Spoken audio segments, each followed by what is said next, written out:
आज आप सभी सीओ कार्यालय आए, कार्यकर्ताओं के साथ क्या मामला है? देखिए, हमारे विधानसभा क्षेत्र इटवा के थाना मिसरौलिया में एक गांव है कुसमी। आप सबको पता है इस समय एसआईआर की प्रक्रिया चल रही है।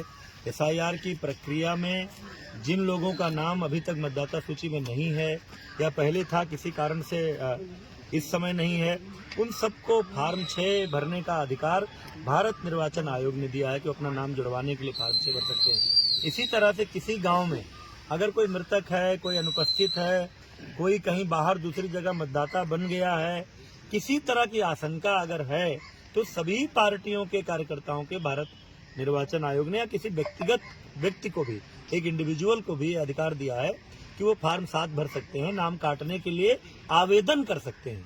नाम काटने का अधिकार निर्वाचन आयोग से जुड़े हुए लोगों को है। बीएलओ रिपोर्ट लगाता है, फिर उसके बाद जो एईआरओ होते हैं, एसडीएम उनके पास आता है या आगे जाता है, लेकिन आवेदन करने का अधिकार किसी को भी है।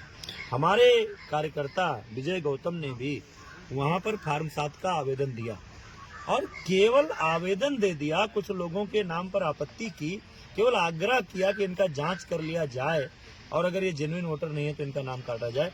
इसी बात पर कल आधी रात के समय, देर रात को समाजवादी पार्टी के जिलाध्यक्ष श्री लालजी यादव जी और उनके पहुंचने पर, उनके उकसाने पर लगभग 100-150 लोगों ने रात को घेर लिया हमारे इस कार्यकर्ता को। अब आप कल्पना कर सकते हैं कि एक गांव में रात को अगर किसी बड़े नेता के नेतृत्व में 100-150 की भीड़ इकट्ठा हो जाए, एक कार्यकर्ता, तुम्हारी हिम्मत कैसे हुई, तुमने कैसे फार्म 7 जमा कर दिया, तुम्हारी जिंदगी बर्बाद करा दूंगा, एफआईआर करा दूंगा। अरे आप कौन है भाई, आप क्या हैं?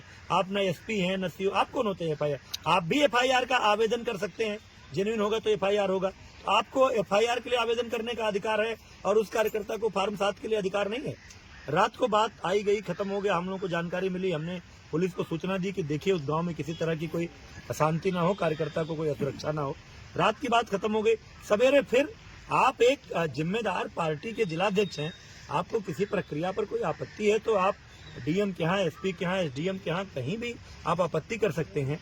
गांव में फिर पहुंच गए। रात को पंचायत भवन पर ताला बंद कर दिया था, सरकारी काम में बाधा उत्पन्न कर रहे थे।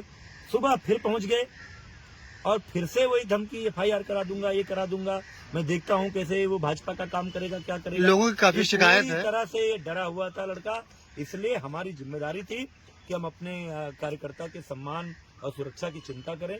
इसलिए हम गांव पहुंचे और जब सुबह गांव पहुंचे तो उसने अपनी पीड़ा बताई, तो इसलिए उनको साथ लेकर मैं आज आया था। इन्होंने सीओ साहब को एप्लीकेशन दिया है। हम सब ने अनुरोध किया है कि इस तरह से सरेआम देर रात और दिन दहाड़े सुबह गुंडाई करने का जो काम किया है सपा के जिलाध्यक्ष ने, उनके खिलाफ मुकदमा सुसंगत धाराओं में लिखा जाना चाहिए।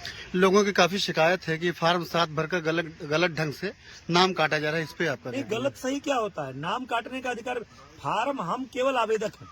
किसी भी पार्टी का कार्यकर्ता या कोई व्यक्ति वो केवल आवेदक है, वो केवल आवेदन देता है कि इस व्यक्ति का नाम काटा जाए क्योंकि ये जेन्युइन मतदाता है। फार्म 6 में भी हम नाम जोड़ने का, मान लीजिए कि कोई बांग्लादेश का नागरिक होगा और वो फार्म 6 भर के देगा, तो क्या बीएलओ उसका नाम जोड़ लेगा? फार्म भरने से नहीं होगा। जब बीएलओ उसकी जांच करेगा, संतुष्ट करेगा, आगे एसडीएम उसकी जांच करेंगे, उसकी पूरी एक प्रक्रिया है और जब उस प्रक्रिया से कोई संतुष्ट होगा अधिकारी, तभी नाम जुड़ेगा या नाम कटेगा। ऐसे थोड़े होता है किसी के आवेदन देने का अधिकार हमको भारत निर्वाचन आयोग ने दिया है कि हम में से कोई भी आदमी आवेदन दे सकता है। समाजवादी पार्टी को किसने रोका है? उनके बूथ के कार्यकर्ताओं को किसने रोका है? आप भी फार्म 6 भरिए, आप भी फार्म 7 भरिए। आप कोई काम करेंगे नहीं, आप केवल बस अखबारों की और वीडियो की और ट्वीट की पॉलिटिक्स करेंगे। जमीन पर उतर के काम करिए। अगर भाजपा के पास हर गांव में कार्यकर्ता हैं और वो कार्यकर्ता काम कर रहे हैं, फार्म 6 भरकर लोगों का नाम जुड़वा रहे हैं, फार्म 7 भर रहे हैं कि भाई ये आपत्तिजनक नाम है, इसकी समीक्षा की जाए, तो ये अधिकार आप हमसे कैसे छीन लेंगे? गुंडाई करेंगे रात में जाकर के। किन लोगों के खिलाफ आपने दिया एप्लीकेशन? समाजवादी पार्टी के जिलाध्यक्ष श्री लालजी यादव ने इस तरह की अराजकता और असुरक्षा पैदा करने का काम, डराने धमकाने का काम आकर के कुसमी गांव में किया है। इसलिए उनके खिलाफ विजय गौतम ने आवेदन किया है और हम और पूरी भाजपा विधानसभा क्षेत्र इटवा की पूरे सारे कार्यकर्ता सब विजय गौतम के साथ खड़े हैं, क्योंकि एक कार्यकर्ता के नाते वो हमारा अंग है। ये हैं इटवा से विधानसभा के पूर्व विधायक और बेसिक शिक्षा मंत्री डॉक्टर सतीश द्विवेदी, साथ में सारे कार्यकर्ता।